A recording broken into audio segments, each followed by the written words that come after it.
5 seconds to go.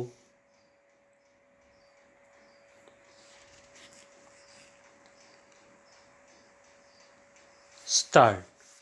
The equation of defense is your defense forces plus your industrial and technological background plus thirdly the economy of the country and fourthly the spirit of the people.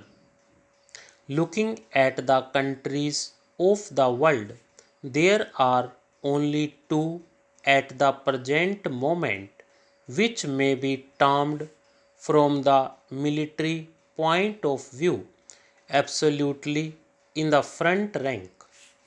There are many other countries in between. Where do we come in the picture? Here we are, backward technologically and industrially, and yet, except for Japan, probably more industrialized at the present moment than any other country in Asia. I am leaving out the Soviet territories and even in regard to China, which is making great progress, I think it may well be said that at the present moment we are somewhat in advance in some ways industrially considered, certainly not in a military way. They have a huge army. We have a relatively small army, but I am talking about industrial development and not of other matters. We belong, therefore, to the so called underdeveloped countries, though more advanced in some matters. Take atomic energy. Probably we are in the first half a dozen countries of the world or somewhere near that. I do not exactly know. It is difficult to say. We are certainly not among the first three or four. We are in the next rank. An honorable member, I am told, said here, what is the good of your 5-year plans?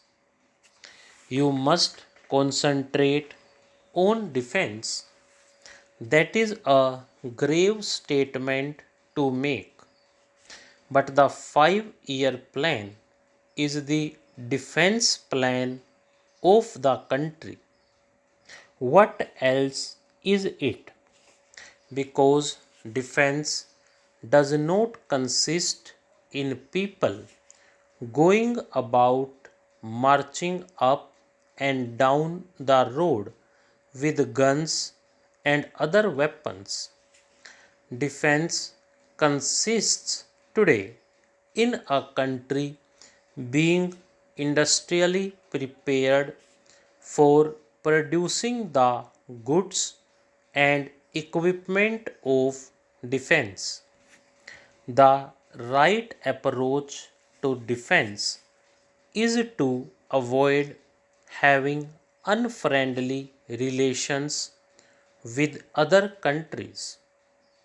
Some honorable members in this House who talk in rather aggressive terms of neighboring countries and want to take brave action sword in hand serve no cause, certainly not the cause of this country.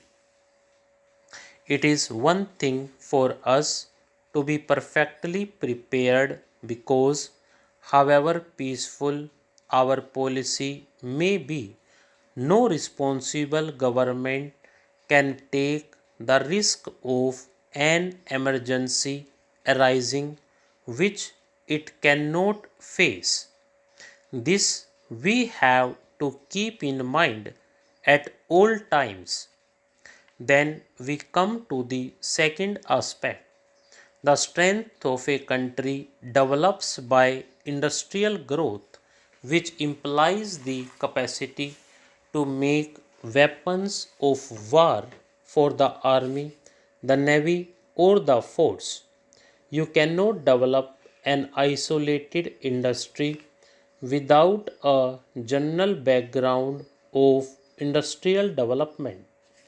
You cannot have a factory producing tanks in the absence of other industrial development in the country. A factory producing aircraft can be erected only if there is a large supply of technically trained people. Therefore, our immediate object should be, both from the point of view of economic development and that of defense, to build up industry, heavy industry in particular. The criticism may be justified that we ought to have started thinking in these terms even earlier. But the point is that we are at least today thinking in terms of building up heavy industry, iron and steel, machine making plants, and production of oil. Take this business of oil. Most of your machines will become completely useless without oil to run them. If we do not produce enough oil in this country, well, the big machines get tied up. There will be nothing to run them with. Now we come up against a grave difficulty. Let us admit for the moment that we are proceeding along right lines, those right lines being the industrialization of the country, which is good from the economic point of view as well as for defense. But industrialization takes time. What will happen before you are strong enough? You may get knocked down in the course of the next 10 years. And all you saying, we are not ready for an attack, will not prevent the enemy from attacking you.